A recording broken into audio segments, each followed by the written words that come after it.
I like it raw. Raw. Ooh, baby, I like it raw. Ooh, baby, I like it raw. Aliens are real. That's the possibly true, very dramatic revelation from scientists who believe they may have spotted a, quote, alien megastructure, unquote, in outer space. Have researchers discovered an alien megastructure, bizarre star, could be surrounded by Dyson Sphere. So there's this star, nearly 1,500 light years away from Earth. The hubbub centers around a star that's bigger than our own sun and hovering in the farthest reaches of our galaxy.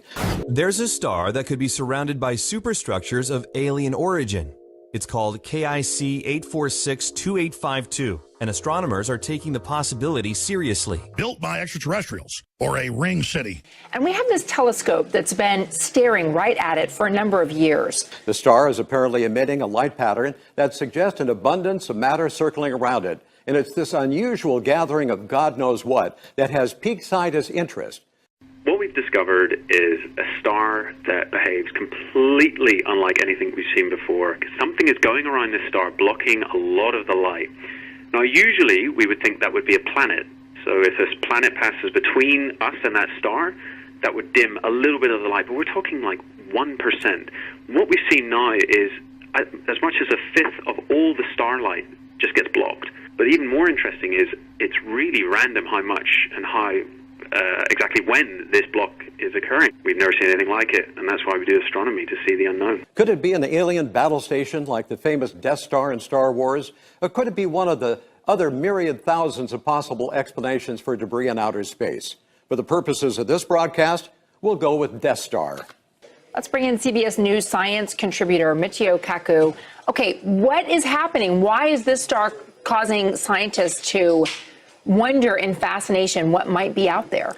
Well, we don't know, and this could be the biggest story of the past 500 years, bigger than the discovery of America by Columbus, or it could be the biggest wild goose chase since the Loch Ness Monster. Okay, well, now you've given us a huge dichotomy of possibilities. Let's explain it. This is a star called KIC. I like to call it KIC, but it's KIC 8462852. That's its official name.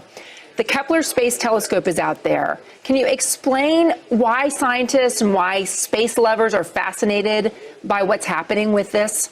This star is breaking all the rules. We have to rewrite astronomy textbooks. Basically, if a planet eclipses the mother star, goes in front of the mother star, starlight drops by maybe 1% at maximum. However, starlight has been dropping at 22%. There is a colossal, humongous object of some sort blocking the starlight from this star. Everything began with the Kepler Space Telescope. Kepler looks for planets. It does this by staring at stars. Scientists then look for dips in light patterns that indicate a planet passing by. KIC 8462852's light pattern was determined to exhibit extremely irregular dips. One astronomer told The New Scientist it was kind of unbelievable that it was real data. Multiple explanations for the dimming behavior were exhausted. Researchers looked at whether it could have been the result of technical error. Not so. They considered whether the star itself was responsible. This was also rejected. They explored whether a nearby star's light contaminates KIC 8462852 and makes it seem to dim. This was ruled out too. Finally, researchers considered whether clumps of dust might be to blame. While plausible, various explanations for how such dust could appear and stay for so long were dismissed, except for one, that another star pulled a comet family into KIC 8462852's orbit. This, however, would be exceedingly unlikely. Enter the notion of alien superstructure. According to astronomer Jason Wright of Penn State University, the so-called alien megastructure is not all that surprising. Quote, alien should always be the last hypothesis you consider, but this looked like something you would expect an alien civilization to build, unquote. According to Discovery News, this hypothetical alien civilization may want to construct vast megastructures like supersized solar arrays in orbit around their host star that could be so big that they blot out a sizable fraction of starlight as they pass in front. Astronomer Jason Wright is working to actually explore it. Speaking to The Atlantic, he said, aliens should always be the very last hypothesis you consider, but this looked like something you would expect an alien civilization to build. Personally, I have to disagree with a good doctor. I've thought long and hard about what I'd expect an alien civilization to build, and it's not some hippie solar panels. I say they'd be fools not to build an exact replica of the United States, the greatest country in the galaxy, complete with our beautiful national parks, our high-class dining facilities, our 24-hour superstores, and the largest people in the entire universe. We're talking about what is called a Type 2 civilization that could build a gigantic sphere, perhaps bigger than Jupiter, to absorb starlight. And this, of course, is right out of science fiction, but here we are staring at it, and we have no logical explanation other than to assume that perhaps, just perhaps, it's made by a civilization a few thousand years more advanced than ours, like the Federation of Planets. Wait, does that put us back in like Cro-Magnon status? I'm Marlac.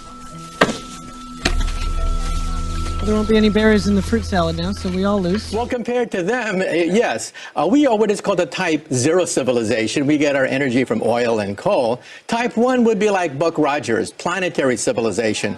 This civilization is stellar. They can manipulate the energy of a star if it pans out. One of the more outlandish ideas, which is fun, and science is all about proposing hypotheses and testing it, which is that it could be a Dyson sphere. Now, this is the natural extension of solar panels in space. You want to go collect as much sunlight as possible, so you build solar panels, giant solar panels, all around your star, collecting the light and beaming it back, say, to your planet for use as energy. That would essentially be what we're seeing of this star. Random blocking of the light, huge mystery to anyone watching this star, but it could indicate the presence of a very advanced civilization. We call it a Dyson sphere. Really, Werner von Braun in the 30s first came up with a plan for ring cities with their own gravity. And it's got the deep space scans. We're going to be going over that. Pretty amazing stuff. Doesn't look like it is any type of planetoid structures we've ever seen. Dyson sphere built by extraterrestrials, researchers claim. KIC 8462852, located 1,480 light years away, was monitored by the Kepler Space Telescope for more than 4 years, beginning in 2009. Oh, they just now tell us about it. Now researchers say they cannot explain strange fluctuations in light it emits, leading some to claim it could have a huge alien megastructure in front of it. Okay, so I'm left baffled because they also spotted this star in 2009. Why are we just talking about it now? Because as Carl Sagan said, remarkable claims require remarkable proof. If you're going to say that this discovery ranks with the discovery of America by Columbus, if it's on that kind of scale, you better be sure that it's not some kind of hoax or some kind of dust on the telescope. And if this potential hypothetical civilization is 1,000 years more advanced than we are, why haven't they made contact with us? Are we as human beings just not ready for that? Well, if you go down a country road and see an anthill, do you go down to the ants and say, I bring you trinkets, I bring you beads, I give you nuclear energy, take me to your ant queen? Or you have this politically incorrect urge to step on a few of them? Yeah, right. That's a very good point. It's equally as good as my theater metaphor. Mm-hmm. Right. I like both. So why should they land on the White House lawn? We have nothing to offer them. If they can build an object bigger than Jupiter, I mean, we have nothing to offer them. Are we going to get answers in our lifetime about this? Well, next we're going to focus our radio telescopes to see whether we can eavesdrop on their I Love Lucy. Maybe they too have, Leave It to Beaver and TV shows like that. So we're going to focus our radio efforts now on this star to see whether there's any regular radio emissions from that planet. Oh, it's so exciting. Mitchio, thank you so much for joining us. Yeah, my pleasure. Well, I'm having none of it. Back off, aliens. There's only one America, and no matter how hard you try, you'll never be able to replicate our proud American spirit. Oh no, you will find that it is you who are mistaken about a great many things.